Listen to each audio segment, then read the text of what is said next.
please tell us something a little bit about your think tank and your role in Indian strategic affairs. The IDSA was established in 1965, November 11th, and this was basically structured in a manner that it will work under the government, in the sense that it will be funded by the government, and it will critique and analyze the policies of the government, the security, foreign policy, and otherwise. And this institution was set up after 1962 war, which India lost.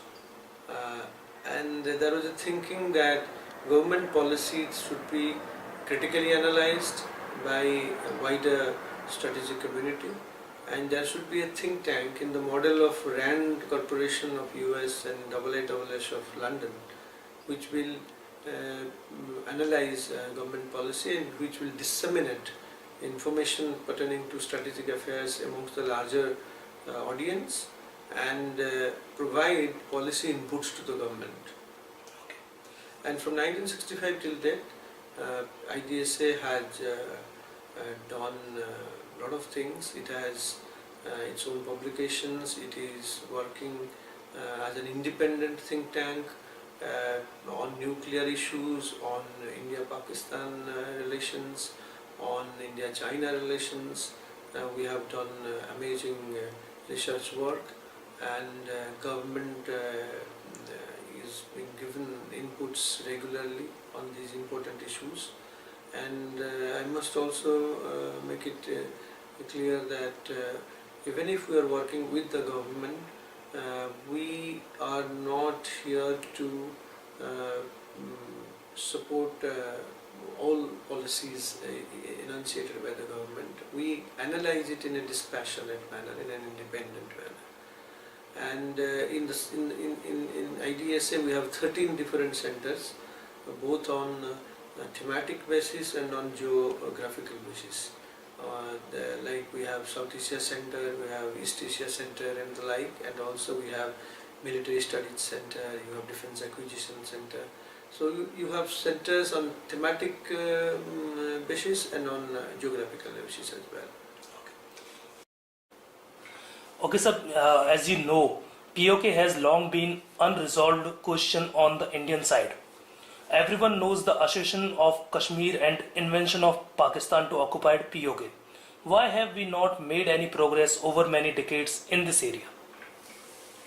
You see, Pakistan occupied Kashmir legitimately belongs to India, because the king of Jammu and Kashmir state had acceded to India on October 26th, 1947. So there is no dispute about the legality of this accession. So the only problem that is there pertains to the resolution of the conflict that was there because of Pakistani invasion on 22nd of October 1947. And Pakistan occupied a considerable section of the Jammu and Kashmir state, which is now known as Pakistan occupied Kashmir.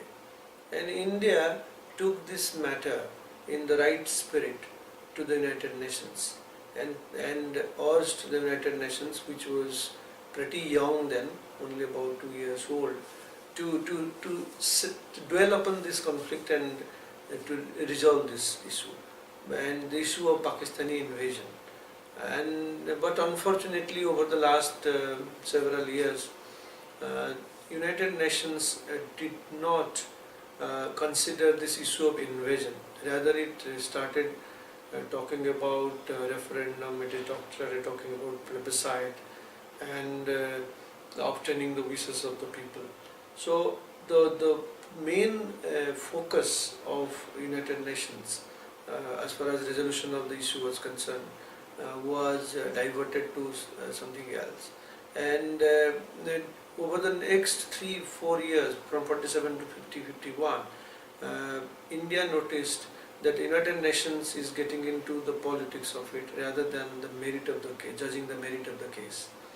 And that is why India also didn't consider it wise to go by United Nations deliberations over this issue, and India considered it in its interest to organize an election in the state, which was conducted in 1951, and the elections were won by a national conference which supported the idea of merger of Kashmir with India. So you obtained a popular opinion also in the matter, and India considered it closed. But as far as the POK is concerned, India is still debating it with and having dialogue with Pakistan on this issue, and this issue stands unresolved even to this date. So even in 1948, on January 1st, India took this matter to United Nations. In April 1948, United Nations had come out with a resolution which said that presence of Pakistani troops on the occupied territory had changed the ground condition so much that you cannot hold a plebiscite there without Pakistani forces vacating the territory. And the resolution clearly mentioned that before anything else happens, Pakistan has to withdraw its forces, and India has to withdraw bulk of its forces, but it can still retain some ground forces to maintain law and order in the state.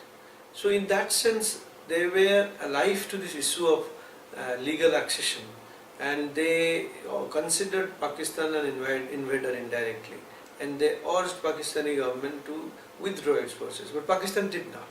Pakistanis keep on peddling the line that it remains a dispute. India doesn't respect international opinion, doesn't respect United Nations resolution, but on the contrary, Pakistan did not honor this United Nations resolution, following which India felt betrayed by its efforts to take the matter to the United Nations, because the United Nations could not ascertain withdrawal of troops by Pakistan. And that is why the problem has dragged on till today. And as you notice, till now Pakistan is in occupation of that territory which legitimately belonged to India, which was part of the erstwhile princely state of Jammu and Kashmir. Sir, it is said in 1947, General Thimayya begged Nehru for 3 more weeks to sort out this issue. But he decided to take it to UN. Did we miss or a chance in sorting out the issue at the very beginning itself? You see, these are politically motivated analysis, I would say, because the leadership of the time, political leadership of the time, had its own logic, had its own way of looking at these issues. And this was December 1947, and it was winter, and it was difficult for Indian army to move, and it was not General Thimayya, it was Cariappa. Cariappa was the one who was leading the show. And Cariappa rumoredly told Nehru that we would require some more time to vacate the territory which is occupied by Pakistani forces. But there was other calculations as well, because it was winter and the Indian forces were not conversant with the terrain, and it was difficult for them to move. So it could have led to a stalemate. That was also another consideration. So we should not take these conclusions as final. You never know what would have happened. These are great ifs and buts of history. We should not debate on that. The fact remains that we chose not to, because you must understand, India won its independence in a non-violent manner. So there was great degree of inhibition about continuing war, engaging in violence. So that was also there, and people thought that must have thought at that point of time that it is a clear case of violation of trust. It is a clear case of Pakistan invasion, and if we take it to the United Nations will rule in our favor. But that was not the case. But it was with good intentions that the matter was taken to United Nations by the Indian leadership of the time. Okay. So 1971 we managed to take back Kargil and Turtok. Over multiple wars, we never forced our advantage. We held 90,000 POWs, yet we bartered it all away, including Hajipur Pass. Why do we keep making the same mistakes? You see, it is a politically motivated and a politically loaded analysis, I would say, because facts are otherwise. There are other factors as well. There are people who say that why Indian forces didn't get into the other side of ceasefire line, why ceasefire line was drawn at a particular level, and why Indian forces did not vacate the territory occupied by Pakistan. There are different analysis of it. One is this, that beyond the ceasefire line or LOC, the erstwhile leadership of Kashmir, Kashmiri leadership led by Sheikh Abdullah did not have its way. It was non-Kashmiri territory, and people of that terrain were more amenable to Pakistan, and they wanted merger with Pakistan. And there is a hypothesis that always these people were anti-Maharaja as well. And they didn't speak Kashmiri, they were basically Punjabi, Dogri and Pahadi, and they always rose in revolt against the Kashmiri state. So there was a thinking in Kashmir that this is, if we take back this territory, it will add to our worries rather than resolve the issue.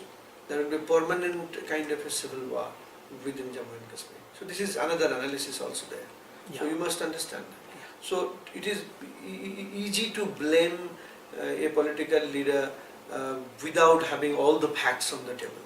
But these are also some of the facts. Yeah. There is a rumor that Sheikh Abdullah himself advised Nehru to freeze the ceasefire line at a particular place, because he rumoredly said that the other side, I do not have my influence on the other side. These are rumors, they may not be true, but these are also some of the factors that we have to consider. And thirdly, perhaps there was a thinking in India that in the larger context of partition, this will be another partition line extending from Punjab onward, which will partition Jammu and Kashmir, and partition in a manner that the area which goes to Pakistan will carry people who are amenable to the idea of joining Pakistan, whereas people led by Sheikh Abdullah and National Conference who were amenable to joining India will stay in India. So that context, that historical context, had its own logic, and in hindsight one can criticize, but we should have all the facts on the table before we criticize the country. In 1971, you were saying you had 90,000 odd prisoners of war, but again, there also India did not want to occupy the territory beyond ceasefire line. And there was a thinking that ceasefire line will be converted into a line of control, and later on line of control will become the de facto boundary between the two countries. And Bhutto informally agreed to this formulation. He didn't do it in the Simla conference. He said that I will not be doing it, because if I go back with this kind of an agreement, I will be fleeced alive after I reach Pakistan. But I will take initiatives in this direction, that LOC will be gradually becoming the de facto border between the two countries. So in 1971 you had 90,000 prisoners of war and you negotiated with Pakistan, but the leadership of the time always wanted to be generous. As they say, Churchill famously stated during Second World War, in victory magnanimity. When you are a victor, you have already sliced Pakistan into two. Bangladesh had come up as an independent state. So in victory, there was a logic to be magnanimous. So Indian leadership was basically becoming magnanimous. At the same time, there was an informal agreement between the leaders that LOC will be gradually made into the international border between the two states. It has not happened yet because of the revisionist approach of Pakistan. They have a habit of going back on their promises and words. So that is why this situation has perpetuated. And coming back to Kargil, if you look at Kargil, in Kargil we didn't cross LOC. In certain sectors, you had occupied some heights and all. That was there with us earlier, and Pakistan has taken it from us. So we reoccupied those heights. So we deliberately did not cross the LOC because we wanted to convey it to the international community that India was a responsible power, and it abided by the terms of agreement it had struck with Pakistan. So in that sense, we were being true to ourselves, and we were true to our promises. So we didn't cross that. So I do not find any logic to argue that India India gave away certain things. There were in past, in 1965, we gave away Hajipir Pass. We had occupied we had gone into Pakistan occupied Kashmir, which was legitimately ours. But then, because there was no agreement between the two countries, we gave it up. We gave it away to Pakistan. So that was done in good spirit, with a view to creating a conducive atmosphere for dialogue and resolution of these conflicts. So we have multiple seats available in Jammu Kashmir Parliament for POK citizens. Why have we not used the diplomacy to place more pressure on Pakistan over POK? No, you have these seats vacant, remaining vacant even till date, but you have not been able to fill it up because perhaps you are not getting enough people from the other side wanting to participate in the processes of democracy that you have set up in Jammu and Kashmir, or maybe you are not making enough effort, because I would imagine there is a diaspora from POK which involves both so-called Azad Jammu and Kashmir and Gilgit-Baltistan, which is the diaspora is staying in the world capitals in Europe and the US and Canada and other places, who would like to work with India and who have lost their illusions about Pakistan, and they would like to work with India, but Indian leadership will have to explore those possibilities, whether they can have these diasporic elements recruited as representatives of the occupied territory and work with India in the legislature of Jammu and Kashmir. So that possibility can be explored, and one of the suggestions which was given by IDSA to the government was this.